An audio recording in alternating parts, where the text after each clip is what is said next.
বাংলাদেশের ম্যাক্সিমাম খাবার তৈরির জন্য সবথেকে যে জিনিসটি ইম্পর্টেন্ট সেটা হচ্ছে তেল।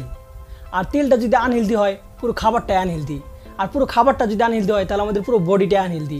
সো তেলটা কিন্তু হেলদি হওয়া অনেক ইম্পর্টেন্ট। তো আজকের ভিডিওতে আমি আপনাদের হেলদি কিছু তেলের সোর্স বলবো। সো ভিডিওটা অনেক ইনফরমেটিভ অ্যান্ড ইন্টারেস্টিং হবে। So without wasting time let's start the video.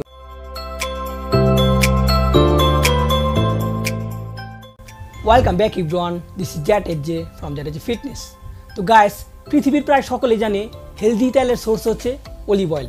তো আজকের ভিডিওতে কিন্তু আমি অলিভ অয়েলের কথা বলবো না, অন্য হেলদি তেলের সোর্সের কথা বলবো। তো অলিভ অয়েল আপনাদেরকে আমি খুব একটা রিকমেন্ড করতেছি না, কারণ হচ্ছে অলিভ অয়েলের প্রাইস খুব বেশি, এটা আমরা সবাই অ্যাফোর্ড করতে পারি না। সেকেন্ড, বাংলাদেশের ম্যাক্সিমাম অলিভ অয়েলই ফেক। আপনি যদি দোকানে যান তাহলে দেখবেন যে ম্যাক্সিমাম অলিভ অয়েলই ফেক। থার্ড, আমরা যে সকল খাবার খাই সে সকল খাবার সাথে অলিভ অয়েল খুব একটা যায় না। তাই আজকে আমি অন্য তেলের সোর্সের কথা বলবো যে তেলটা খুবই আমাদের বডির জন্য হেলদি। তো গাইস, হেলদি তেলের উৎস নিয়ে কথা বলার আগে আমরা বাঙালিরা যে তেলটা বেশি ইউজ করি সেটা নিয়ে হালকা পাতলা কথা বলি। তো আমরা বাঙালিরা যে তেলটা বেশি ইউজ করি সেটা হচ্ছে রিফাইন্ড অয়েল। রিফাইন্ড অয়েল নাম শুনে মনে করেন না যে খুব ভালো তেল। রিফাইন্ড অয়েল মানে হচ্ছে স্পয়েলড অয়েল, খারাপ তেল।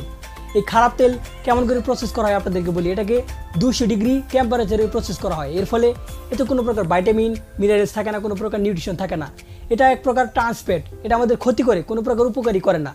এটা যদি আমরা রেগুলার খাই তাহলে আমাদের হার্ট ব্লকেজের মতো প্রবলেম হতে পারে, আমাদের এক্সট্রা ওয়েট গেইন হয়ে যাইতে পারে এবং তার সাথে ক্যান্সার পর্যন্ত হতে পারে।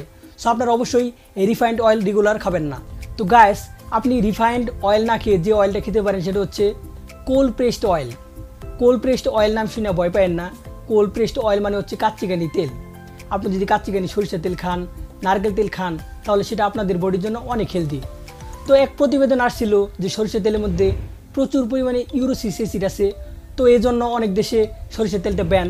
বাট আরেক প্রতিবেদন আসছিল যে এটা আমাদের বডির জন্য হেলদি।